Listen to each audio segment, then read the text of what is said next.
And here we are live. Hi, Pascal. How are you?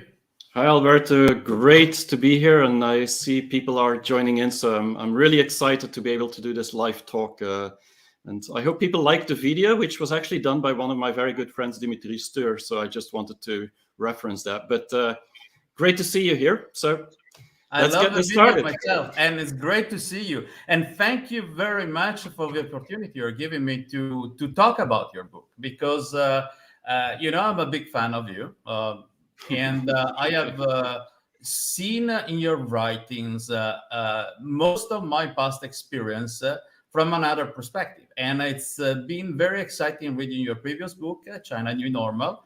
And this latest one, it's going to be a rock star. I mean, the book is solid materials for thoughts. Really, really, really good. But before we start talking about the book, Pascal, I Mhm, just realized that today mhm. is a very important day. Today is July 1st, and it's the Yep. 25th anniversary that Hong Kong has been handover back to China. And I was wondering, where were you on July 1st, 1997? Well, I was in Beijing. I was studying at the university Chinese from 96 to 97.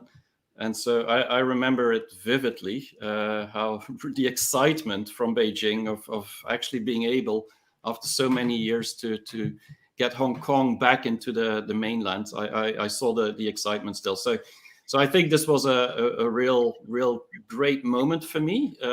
My first year that I studied in China, to see how people really, yeah, they loved the country and they loved everything that China did. So that definitely. Where were you actually at that moment? Oh, I was in Hong Kong. I was in Hong Kong. I had an apartment in Kiner Road Hmm. up in Central, and at about 5 p.m., I decided it was time to get out of the apartment and see what was going on in the city. And it was crowded with people.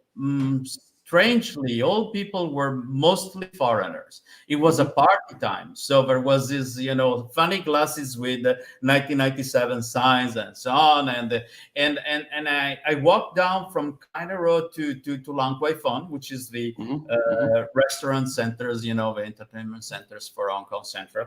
And it was a party, a live party that kept on going until midnight. And at midnight, I decided to move over. Just before midnight, I decided to go over to the bay to see what was going on. And the street were apparently deserts. And Hmm. by the 12 o'clock sharp, Hmm. then all soldiers, all the military, wearing no more a blue dress, like the Hong Kong police and the Hong Kong military, but wearing a green dress, Hmm. the Chinese one. They came up from every corner and they took position on every doors, on every important building around the area. There are the government offices and so Yeah, on. sure. Yeah. And at that time, Chris Patterns, the former governor of Hong Kong, already boarded the Queen Elizabeth, Hmm. the Queen's Mary, sorry, the vessels to go back to UK. And it was a very, very, very, very exciting moment. It wasn't so clear to me that was going to be an historic moment. It was important, yes, but I didn't think that it meant so much. And Hmm. it was very, very cool. Yeah, I got I think most people back then didn't realize what was going to happen in the next 25 or 50 years. But I do believe that maybe what we're looking at today, Hong Kong, it's really that moment in time. And if you look at it today, which really has created this question about trust when it comes to China and when it comes to China towards the world. I think if there's one place where the question, can we trust China, has been asked for many years now, it's in Hong Kong, and also from the Chinese side about the West related to Hong Kong. So I think this moment is actually showing a little bit the tensions that has been created over the year on a magnifying glass. So I think it's pure coincidence we're doing this live stream today, but I think it means a lot actually in It such does a way. mean a lot. Yeah. You see, you're right because can we trust China? At that time, a lot of people, in particular in Hong Kong, were asking themselves this question. In particular, Hong Kong wealthy people. There was a rush, a run to get a different passport from a different country. I remember countries selling their citizenship in change of investment. A lot of Chinese, they bought passport from, they obtained it, not both, but they obtained passport from Canada and some of them from US, of course, the most wealthy one. But the not so wealthy one, they had the African passports.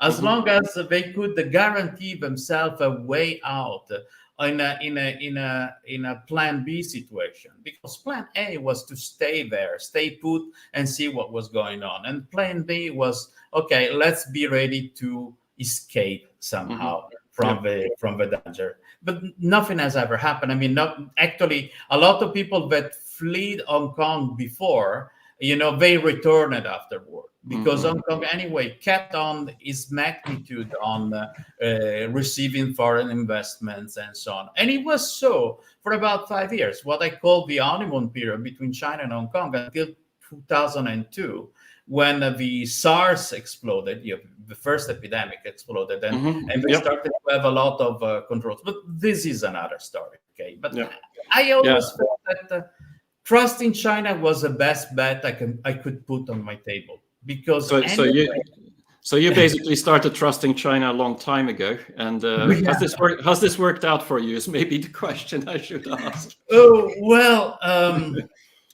That was a long time ago. 1988, when the first time I arrived in China, I felt that that was going to be the place for me to be. I was in IT, so I was into innovation. I was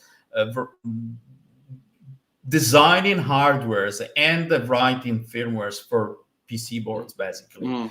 And I could find a lot of sources, informations, and ideas from China that I couldn't find it in Europe or America. Okay, everybody talk about the Silicon Valley, but where the innovation really came out, to me and from my point of view, where things got really sometimes even absurd, but they tried out many things, was actually China, Taiwan, Hong Kong. For me, the greater China area is where this magnificent mentality of people, their mindset, which has no anchor to me. They have no solid cultures that fixed them on some point. They could do anything.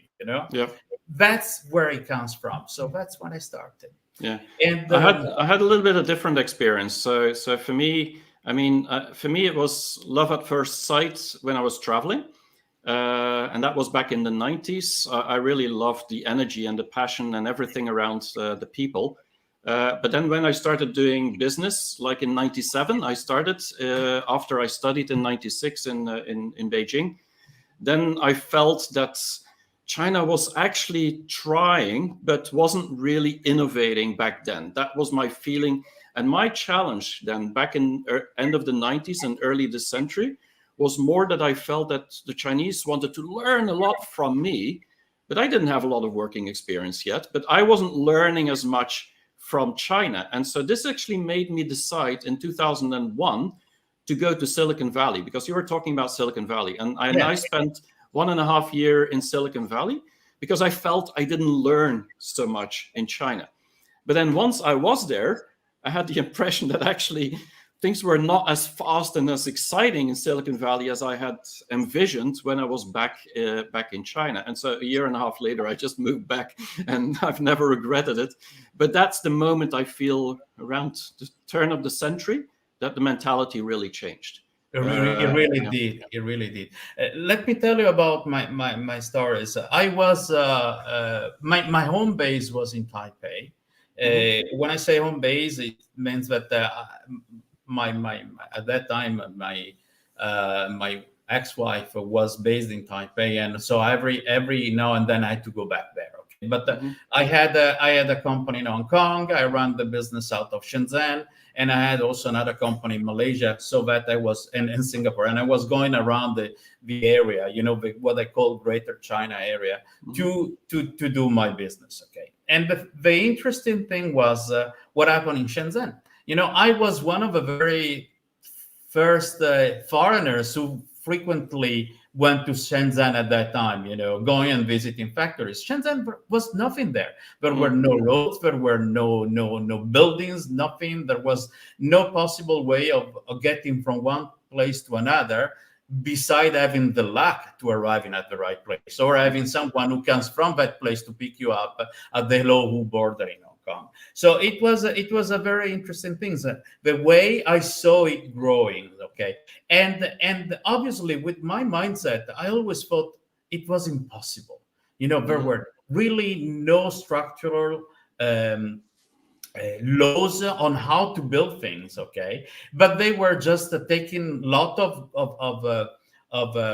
grounds, okay, and then building up blocks, and beside the blocks building up a power plant, okay, so that they could supply energy to the factory, and they started to do things, and it was incredible how this evolved, and how fast they got all this know-how and these people working there, and all. It was really a melting pot of cultures, of languages and things, because China, they do have a Putonghua, which is the common language, but all people there were coming from different regions. They had different taste in food, different language, different dialects and everything. And so it was incredible how it developed. And seeing Shenzhen within the years becoming the center of innovation as it is now, made me even have an office in Huaqianpei, which was the central road for electronics products, where every company started. Xiaomi started there, Huawei started there. Even Asus, when they moved to Shenzhen, they started to have a small office there for R&D, where everything was coming up. And if you wanted to build anything, you could do it very fast. So obviously, for me, it was a matter of trust. I had to trust these people. And but I also think that one of the things is that when you experience, this is just personal, and I don't know if you have the same experience, but when you experience the people that are now successful in China, but back then when they really started, I mean, not in a garage like in Silicon Valley, but usually in an apartment or with a few people. I remember visiting Huawei back in the 90s, end of the 90s, where I could just talk to a VP, and I represented no one at that point.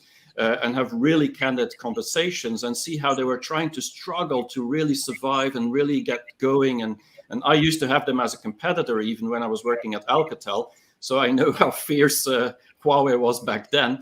But I think for us who've experienced, I think the people that started off as a foreigner, I think you get a little bit different view of how they got there. And maybe that, I don't know, it's just an open question, but I think maybe that creates some kind of a trust in society, because you look at it from an evolution point of view. Yeah, it does create some kind of a trust. But at the same time, like the very first, one of the very first page of your new book, okay, Can We Trust China, show us, okay, it creates also another thing, which is, you define it with the Chinese character, Huo, okay, which means confusion, confused. Yes. Okay. Yep. Exactly. It's one of my favorite. More about why did you choose this character to start your book? Well, to be honest, for every chapter, I have 8 chapters and then an introduction and a final conclusion. So I have 10 characters that I chose, which are characters, and I don't want to go into the character itself too much, but for me, some characters in Chinese I really like because they represent a lot, and for me, Huo, which kind of represents without the heart on the bottom, more like perhaps and maybe, and the or, and I like that confusion thing, because the heart, it's really when you don't know, when actually you're open-minded, but at the same time you don't really know what's going to happen, but you do that with your heart. That's where you get confused between your heart and your mind, and I like that concept for my introduction, because I'm talking a lot in the introduction about having a different mindset to understand China. So it's not about who's right and who's wrong. It's more about understanding that it's maybe this, maybe it's that, but you shouldn't just listen to what you have as in your mind. You should also listen to your heart, and at the same time, maybe put 2 logics next to each other and then come to some kind of a conclusion which is on a personal base. So, long story to give you one character, but no, I love it. I mean, it's your book we're talking about. I mean, you packed up 331 pages full of content and valuable experience lot, and yes. tips and tricks. So it's going to be, I mean, I'm pretty sure this is not going to be our first and unique talk. I mean, we're going to No, and I think people, I mean, I would also encourage anybody on the talk now, if you have any questions, because usually what I do, I mean, Alberto, you know this very well, but I think most people here on this talk know this very well. I do this weekly Pascal's China Lens, and then there's like lots and lots of comments. I mean, most of the time, 500 comments. We do have a lot of comments. Okay, Yeah. in particular, there is this guy, Shenzhen. Okay, yeah, let's say, why he's aren't one my of the most comments active on going? my YouTube channel. So we will get to the comment session later. Okay, I just wanted to introduce something else. Sure. Okay, and because you mentioned a very important keyword for me, you talk about mindset. You Yes. see, in my business, what I do, I help companies to get a strategy designed to enter the Chinese market. Okay, and the first things I do with my clients is to insist and to implement a new set of rules to change their mindset. Basically, what I do, I debug their preconcept and their beliefs. Okay, and I put all the tiles on the tables, and then I rebuild the puzzle so that the figures get a different shape from a different perspective, because this is a very important asset that you can have when entering the Chinese market, and which help you also to have more faith in what they do and how they do things. For instance, one of the questions that I've always asked is, okay, but can we trust the Chinese when we give them information? Okay, and this is, let me tell you what my short answer is. Okay, and the short answer is very simple. You can trust the Chinese and share the information with them as long as your information are of public domain. Because otherwise, once you give it publicly to someone, okay, then there will be some restriction that may not apply to it. What is your answer to these questions eventually? Well, I think the question should be answered in the way that, would you ask that question when it's not about the Chinese? Because that is maybe the first question you should ask. Because I do not believe that people ask this question when it's not about the Chinese. But still, if you think about companies, I mean, they will protect their property regardless of who they work with. And so I think the biggest mistake that many foreigners make when coming to China in the business context and information sharing is that they forget to do their homework and think that China is maybe all risk or it's maybe all opportunity. And so in both cases, you're getting into an emotional context. And that means that you're forgetting to actually do your homework and make sure that things are protected, but also to spend some time in the people that you need to trust, because they ultimately will do something with that information or not do something with that information. And we too often forget that. So being defensive is not a good idea. Absolutely. Being too much of an illusion that China, everything's going to be magical and you're going to make billions of money because there's more than 1 billion people, that's not going to work either. And so I think this is really the why even ask that question. You should consider China as any country in the world, and then build that relationship like any country in the world. The only difference I could say is that China values that relationship sometimes different than other countries. I mean, if I look at Holland, for example, the Netherlands, I mean, they will do business with anyone, regardless whether they have a relationship or not, personal relationship or not, because it's part of their culture very often. And so there, you don't need to do that. In America, very often, you don't need to do that. But does that mean that's better or worse? Doesn't mean anything. It's just a different way of doing business. And so, yeah, no, but information is of course something you need to be careful about globally, I think. And Chinese, just one story maybe. The interesting thing is that when I was 20 years ago selling electronics and software to China, to many companies, but also to government institutions and so on, I mean, everything was open. I mean, I could go into the most secret, almost aerospace institute in Beijing, and They would just show me what they were doing. Because for them, it was really about sharing and giving. But now, of course, they have so much that they also have become protective of the things that they have built. And so it's just a matter of time. And I think we also have to look at China from a perspective of where were they in the time.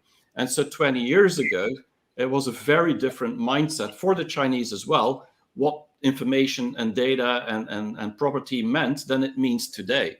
And so, yeah, long story, but anyway. No, but it's perfect. It's exactly what I mean. Also, because if you think about it, China back then didn't have much in terms of real assets beside a workforce, beside lands and space, beside the possibility to fast expand. Okay, Yep. And the plan of expansion, okay, has been already set up 20 years before by Deng Xiaoping when he decided that China would become the pole of innovations worldwide, leading worldwide for innovations, technology, and everything, and decided that the area to develop was southern China. So everything was clear, and also another things. Maybe this is a small tricks, a small tips I'd like to give to the audience is that if you're dealing with any Chinese company, go and check their company profiles. In their company profile, they always write down about their mission and their vision. Okay, and they're very strong at following this. So if their mission is to become number one in one field, that means that they will do whatever possible integration, strengths, and sometimes forcing sometimes the situation to reach that results, because that's their mission. So if you're selling whatever products, okay, you want to talk to someone who's doing the same business, but in their mission statement is becoming the number one, they're no more a partner that you can ignore the potential dangers, because it is written on their paper that their mission is to become better than you. Okay, so these things, need really to be understood. It's always written. Whatever the Chinese do, they always write it beforehand with their 5 years, 10 years, 25 years plans. Both the government and the companies, they always have a long-term view in terms of things. But fast forward to recent days, okay, what we have known and what we have understood is that China became one of the strongest country in the world. And so we back last years, by December 2021, it is clear that China had on the previous year 2.3% of economic growth compared to any other country in the world that had a recession. Okay, it was the country with the largest coverage of 5G technologies, and there were more than 500 million people in mid-class society. Okay, and they came out of from extreme poverty, which is something so important also to as a political achievement. And they are starting now to becoming the biggest economy worldwide by 2030. Okay, these are information that I took out from your book. So from my book, yeah. Any information about it? Yeah, so I mean, this is basically the fact that even in 2021, we can't forget anymore or discard that China is becoming one of the strongest economy in the world, which have really achieved some steps and some goals that were almost unpredictable 30 years ago. And so for me, I truly believe that the question I think we should ask ourselves, is it still an option to not trust China or not find a way to trust China, considering the powerful nation that it is today and the achievements that they have over the 30 years time?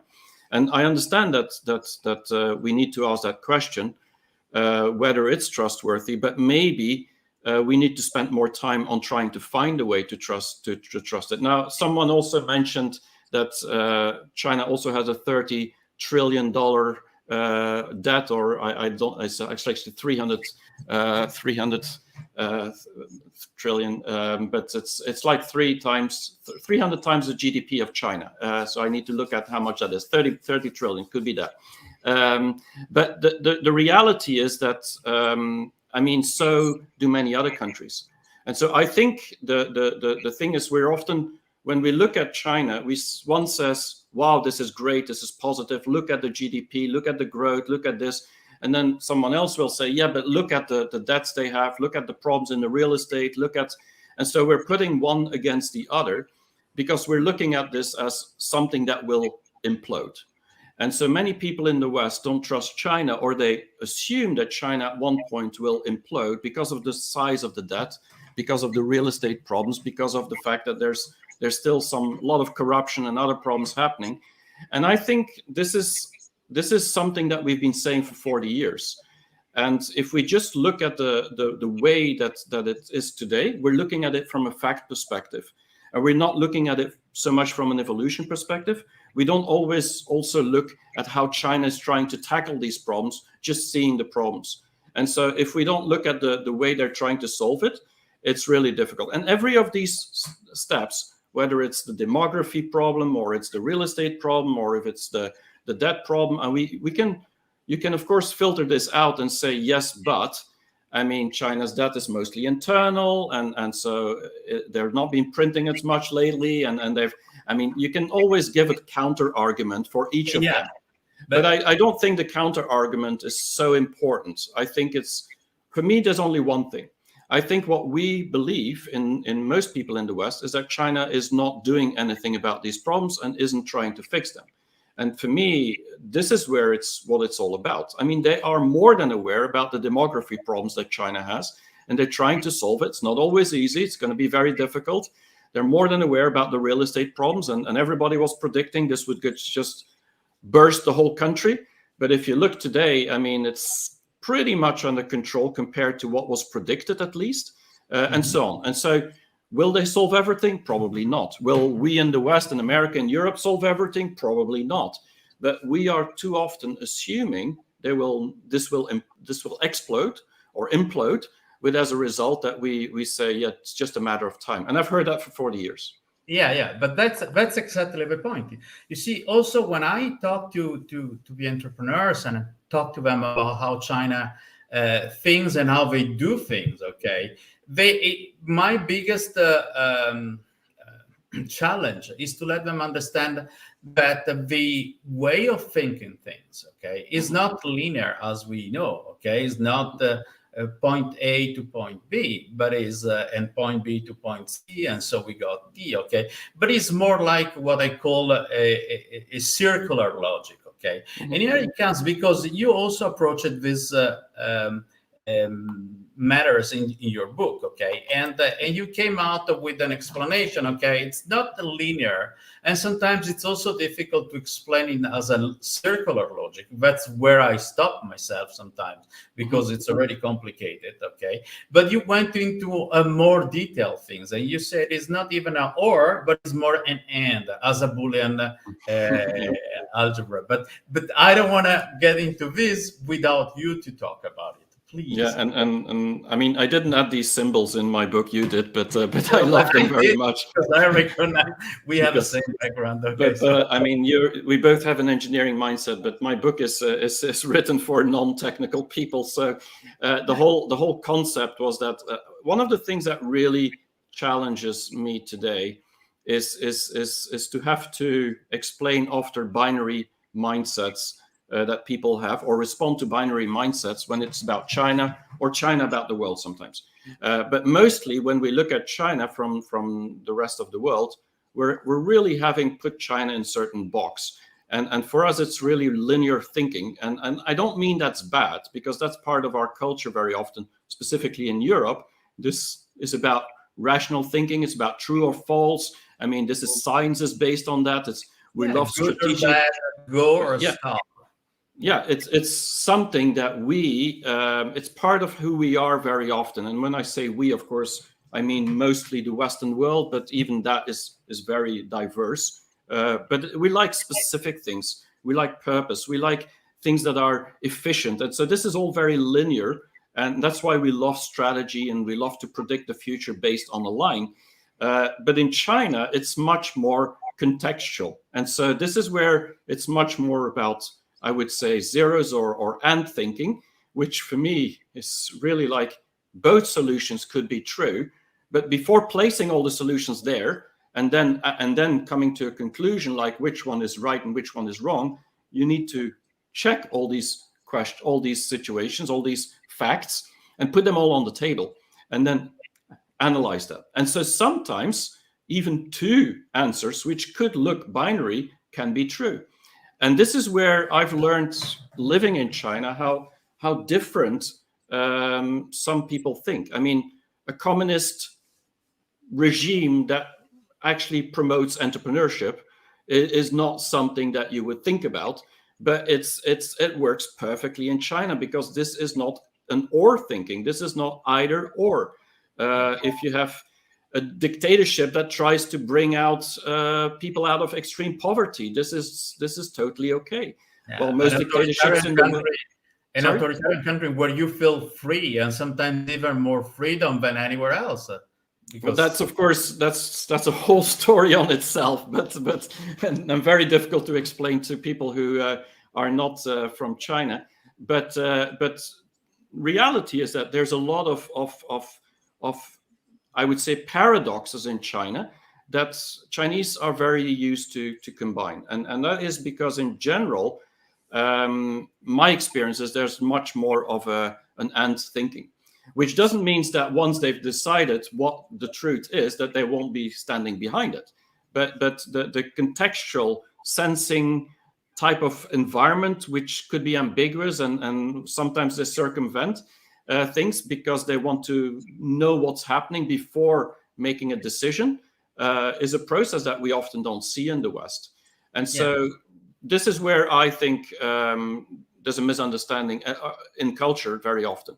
Absolutely, but the interesting thing is that when I was reading the book, I had this projection in mind. You know, I said, okay, even two things that apparently cannot exist at the same time, they do exist. And the first things that came to my mind is exactly thinking about Schrodinger's cats, you know, in the box, because. When you put the cat in the box, everything is possible. It could be living, it could be died, it could be anything. But that's how we should think about China. Everything can happen because it depends on people's and how they will approach their solution to the matters, to the limitation they have. They call it 1T, okay? Male 1T and is a way to say, okay, I was giving a speech in Sydney before the pandemic situation, and you know there was these big slides where I wrote, you know, China is a no problem country. So whatever for us is a limitation, okay, then they have a way to sort it out, to come over it. And if the limitation is unsurpassable, so you can't do that, then there is not the problems. Because if you have no solution to it, then why the hell do you think about it? Just move on, do something else. Okay, and this is one of the approaches that I had to learn myself, and it was very frustrating at the beginning because you know they always go like, "Yeah, me want it, and it wasn't to me, you know, a fact of no problem, and listening to it as a cultural way of saying, "Okay, I understand what you said, but I have no solution for it." It was more like, "Okay, if it is not a problem for you, why don't you show me the solution?" And then I got it. I said, if there is no solution, then there is no problem. So may want it. I don't know if you ever thought about this, but that's how I approached the situation.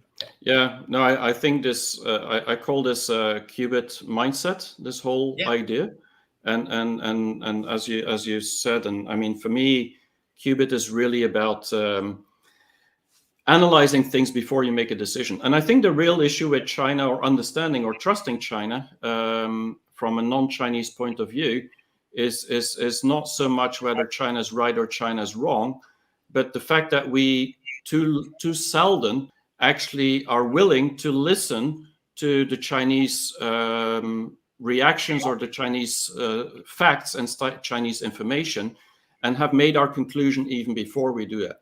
That doesn't mean that China's right, but in some cases. But what it does mean is that we've already made up our decision even before analyzing it. And that's what I call the binary thinking. Now, Chinese are doing this as well now these days because of all the tensions that are happening around the world when it comes to China. But I do believe that this is probably the biggest issue of trying to at least try to trust China more than we do so today, is to not make decisions before listening to the solution that others have come up with. And this is where Qubit thinking is all about. It's really about. I absolutely agree with you, because this is the point. Okay, like you mentioned, there is a lot of tension worldwide today, and they're all expecting China to take a position into these tensions. Okay, and express their opinion, take a side. 1 or 0. Yep. So either you're with me or you're against me. China is waiting there to understand what the real solution to the matter is, okay? And the real solution is not considered into a binary code.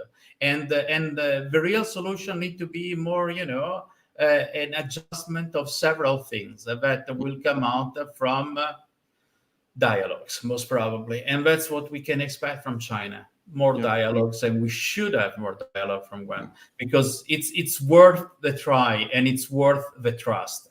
And I'm a strong believer about it. But we're living in difficult times, and yes, and, we and are. so, Yes. so I think this is why you came out with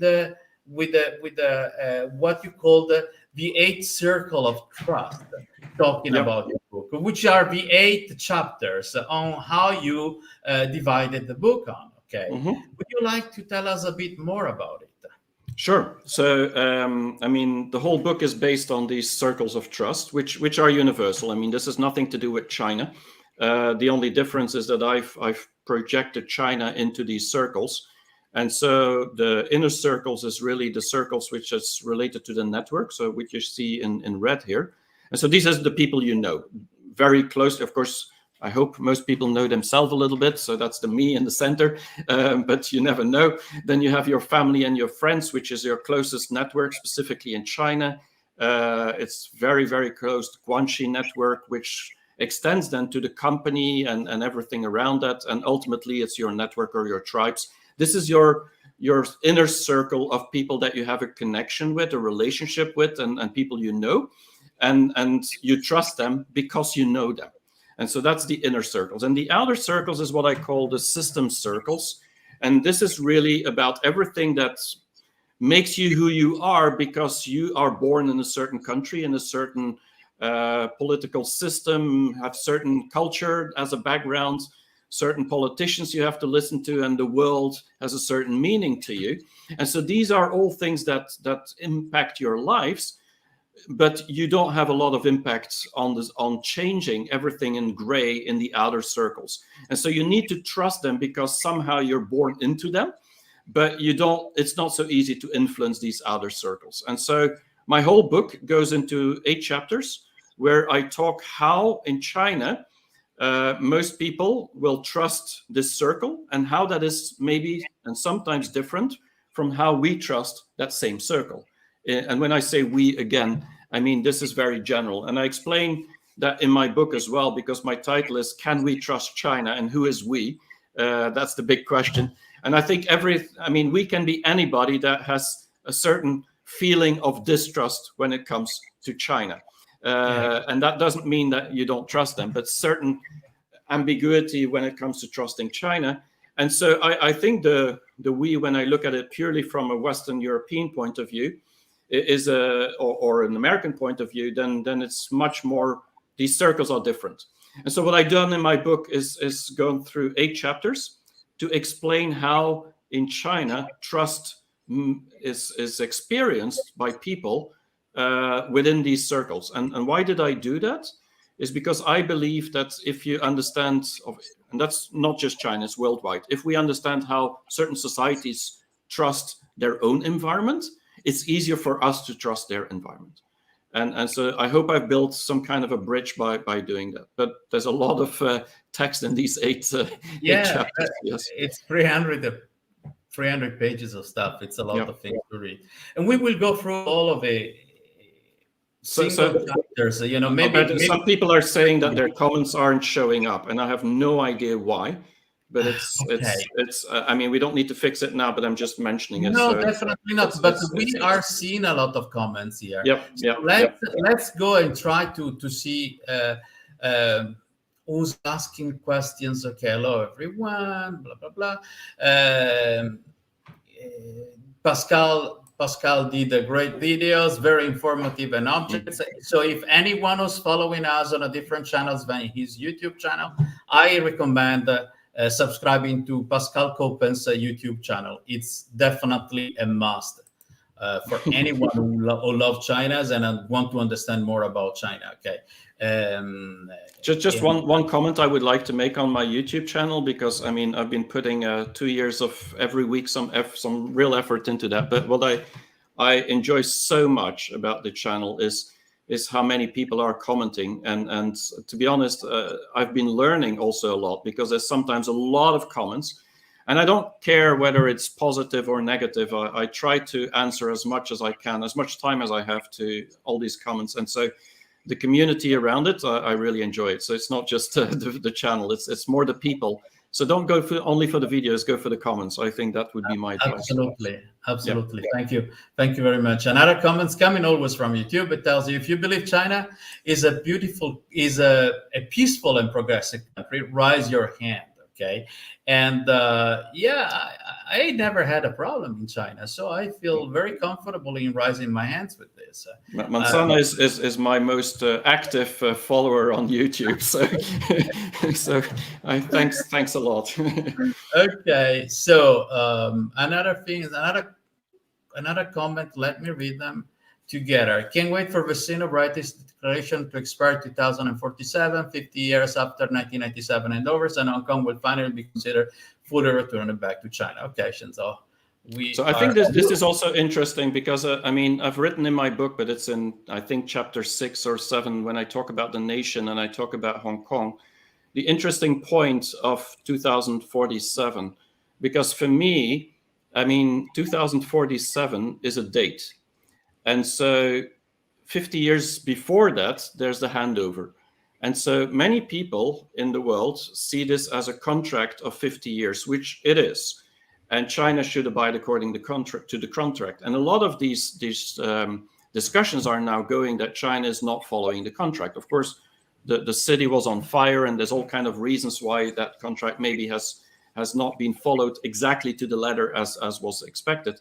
But it's interesting to see also that for 50 years, China would not touch Hong Kong. And then the last day, they would say, okay, now it's a complete different system. And so that might be how we thought in the West, but it's very difficult for me to align that with the Chinese thinking, that you could have for 50 years one system, and then the next days make that switch and say, okay, now you're all going to think differently in terms of the freedoms that we have and so on.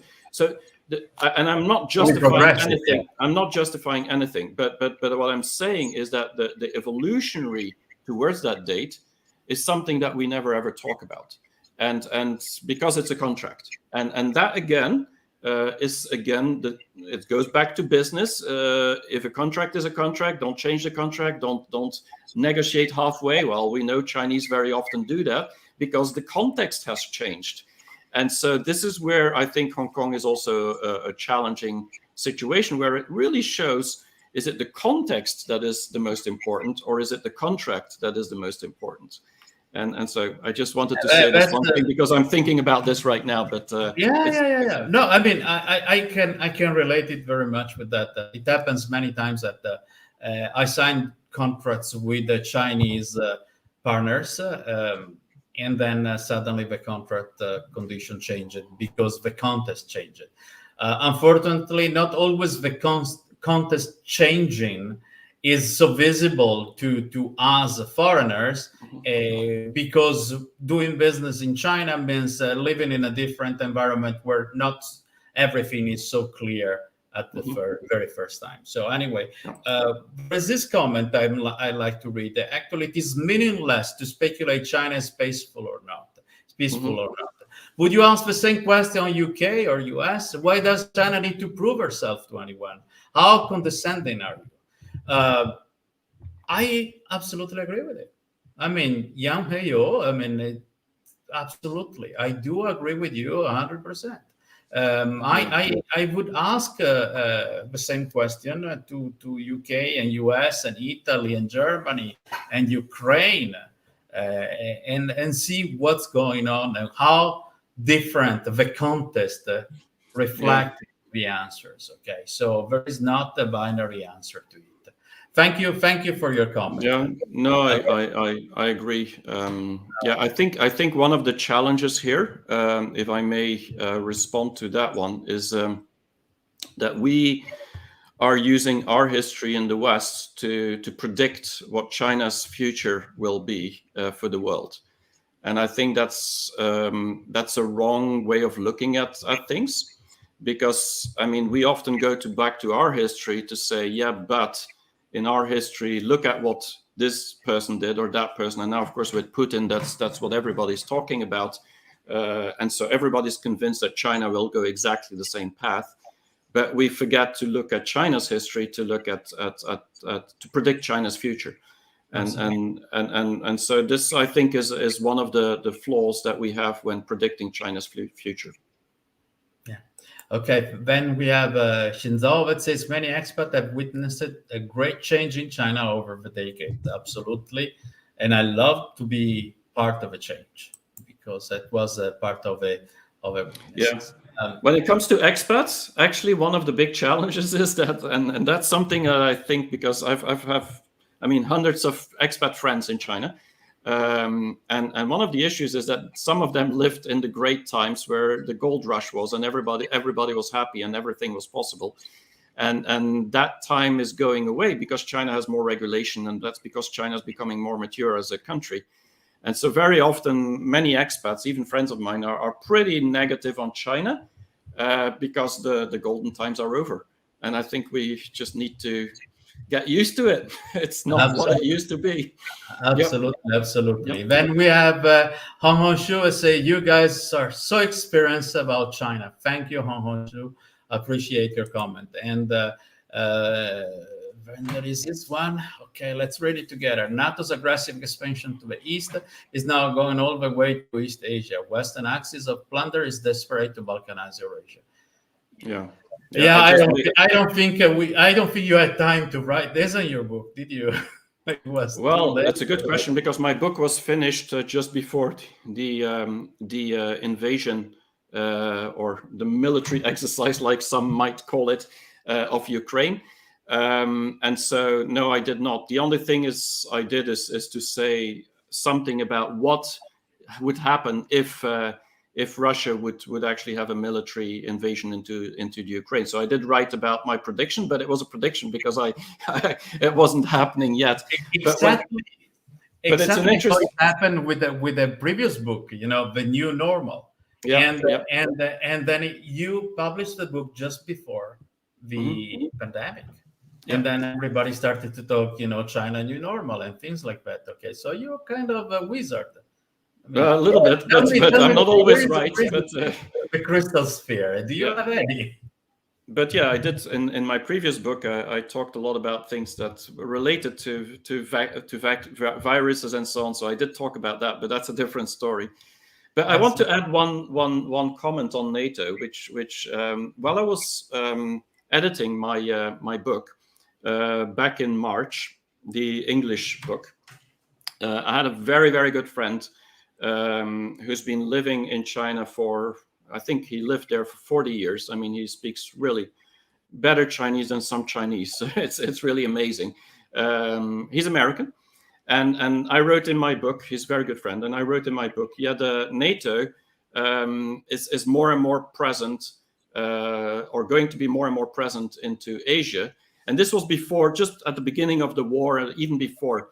We had a big debate on it because they said NATO has nothing to do with Asia, he said. And I said, just give it a year and we'll see what will happen. And so I had a hard time putting his comments into my book, because I said, yeah, he's right. I mean, NATO is North Atlantic, but today, if you look at it, I mean, the North Atlantic Ocean has become very, very big over the past days. And so for me, I think really the big challenge towards the US hegemony is really becoming China. And NATO is moving into the Indo-Pacific. It's very clear, and so that is scary on itself. It is. And because, I mean, this could create. I'm not so worried about NATO in itself, but it could create an incident into the Asia region that we really don't want to have. No, exactly. So let's go with another question from Jeffrey Hampton. Okay, can we trust China to present accurate financial data of China-based US traded companies? The SEC has been patient. I don't understand why China has not handed over the data yet. Yeah, the Security Exchange, they have been pushing really, really hard to actually get some of the Chinese audits to fit the American system. Otherwise, they would delist many of these specifically tech companies and listed on the New York Stock Exchange or NASDAQ. And so I think China is indeed being in a political difficulty there. My feeling is that, and I think just a month ago or something, there were already some commitments. It's just a few weeks ago from Beijing that they would really speed up this process, and the stocks went up because suddenly they were going to do better audits and so on. But this is always the issue. It's a very complicated thing, which I've talked a little bit about in my book, but more in my previous book on data. And about, because today data is linked much more to national security, and so this is where it becomes more difficult. But knowing China, I do believe that they will try to do everything they can to move into the audit system of the US for these US SEC, because they have to. Otherwise, a lot of companies will get delisted, which might in the long term not be a problem, but on the short term could really influence some of these big companies. So I think it's a matter of time. But as everything, and I totally agree with the comment, it's not going fast enough. And it's not going fast enough for one reason, because China, in my view, is in a political or geopolitical tension environment, and not so much that they don't want to. I think on both sides. Okay, so thank you very much. Thank you. The question should be, why wouldn't anyone trust the collective West? It's interesting to use collective as a word. Most people would use individualist West. Yeah. But yeah, I do believe that that's the question. And when I wrote my book and I released it, and many people that know me very well, they come to me and they say, Pascal, your next book should be, Can We Trust the West? And I was like, yeah, sure. We could start working on that. Yeah, okay. but I know more about China than I know about Belgium, and so I think it's an interesting book somebody should write, and I definitely would want to contribute, but I'm not sure if I would be the one that wants to write the book. Can we trust the West? Neither I would. Okay, here is another comment that goes, China's approaching short-term pain for long-term gain, while the West, US short-term gain for long-term pain. Yeah, I think that's part of the sufferance, and I mean, Chinese, and this is something I've realized with most people in China I've done business with, I've known as friends. I mean, they have known that to gain something long term, you have to go through the motions. That's why there's a lot of entrepreneurs as well. I mean, being an entrepreneur, I've been it for 15 years. It's tough life, and at least if you want to make money and survive. Specifically, if you want to do that in China, and even worse if you do that with a software environment, then it's almost impossible. And so what you see is that many people in China are willing to take the hit for the long term.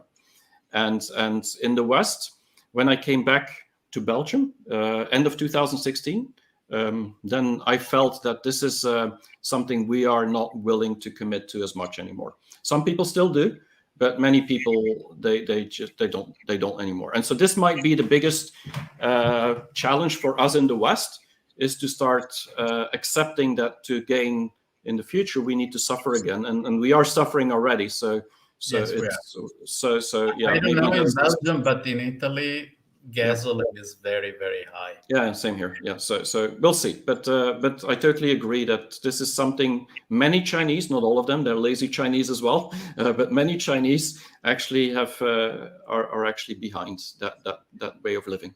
Let me jump on another comment that says, Pascal, will Russia-Ukraine war will make China join the war if Euro and US get involved? Oh man, okay, I let. Yeah, too fast. I don't know. I mean, China, I didn't read it fast enough, but yeah. To my opinion, okay, I know it's to you the questions, okay, but to my opinion, China doesn't look for any war whatsoever. Not now, not in Europe, not in Asia, not everywhere.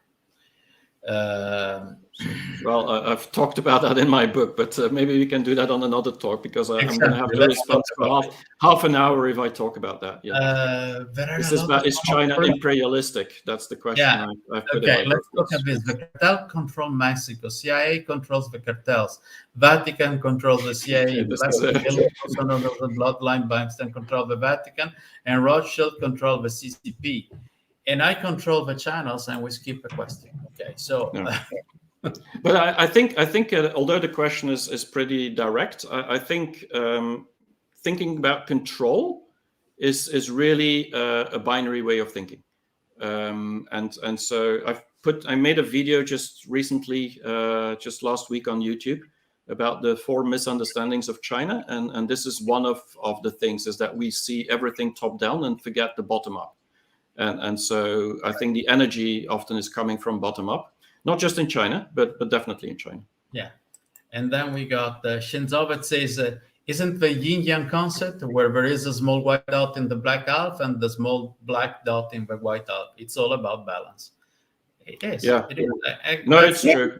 But yin-yang is, of course, people who understand yin-yang in the West have a quite different view on it than the Chinese do. But totally agree that it's all about the dots and not about the circles. Okay. So other questions coming up? Okay, let's show this one. Always Shenzhen says there is a Chinese saying, let the bullet fly for a while, which means let things happen and slowly settle down before finding out the truth later. As long as the bullet doesn't hit anyone, and it's okay, I believe. But of course, people worry by nature. So we don't want to be hit by the bullet. So but I understand why he's saying that. Yeah. Okay, then there is this guy. He says, Seymour facts. U.S. I'm American. I don't trust our government, media, or corporation. Okay, guys. This is not about the book. Okay, so listen, I have one last question to ask. Okay. Mm-hmm. When we talk about trusting China, okay, and I know this is opening a new chapter for the next video we will have, probably in a week time. Okay, but when we talk about the trusting China, how about trusting made in China? Well, I think there's made in China is the worst brand that anyone could have, because it has the connotation of cheap stuff, and so I think we're beyond the made in China. I think we're into the create and innovate in China and research in China. And so people that still see China as purely the factory of the world, and I know made could be anything, but if you look at China as a factory of the world, the first instance is to see the little hands doing really lots of work at very low pay and getting a lot of stuff out there. I think the made in China will be more from a creation point of view. It is already. It is much more sustainable point of view when you look at the products that come out, but also the factories itself. You see a lot more innovation and research happening. And so the made in China is actually, as long as we see this as just production, we're missing the big picture, in my view. And I've explained that in my book as well a little bit, that if the West really wants to be worried about one thing about China, it shouldn't be about the factory. It should be about the smart green factory of the future, and the way that they actually have built these ecosystems that will be harder and harder for us to compete with. And so this is a very different way of looking at made in China. I believe that this is where, if we look at the future, the Europe specifically, also the US, should really be scared of China, not of the political as much as of the energy that people have to actually bring the best quality products and the best quality services. And so, yeah, I'm very worried about that, is that we don't want to see it. And because of that, there's going to be a tsunami of products and services coming to us that consumers will not want to say no to, because it just makes total sense to buy them from China.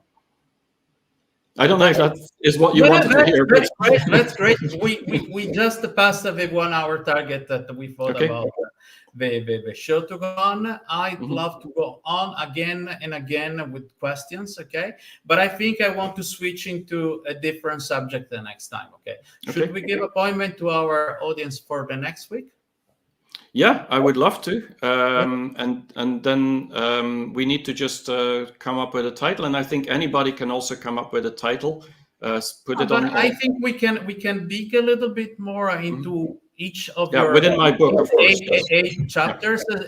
They gave a lot of inspiration for a lot of talks and a lot of understandings, both the mindset, the mentality, the situation, the context, and everything. Pascal, it was great talking to you. Thank you so much for being with us. Your book is fantastic. Can We Trust China is bestseller on Amazon. And if you have Kindle, you can get it at a very, very, very competitive price. Yeah, I think it's $5 right now. But I want to thank you too. And I also want to thank everybody who logged on today, and hope to see you in a week from now. And I'll answer more of the questions, and hope to have great discussions again about the next topic. Thank you. Looking forward. Much, everyone. Okay. Talk Thanks, everyone. Bye-bye. Bye. Bye-bye.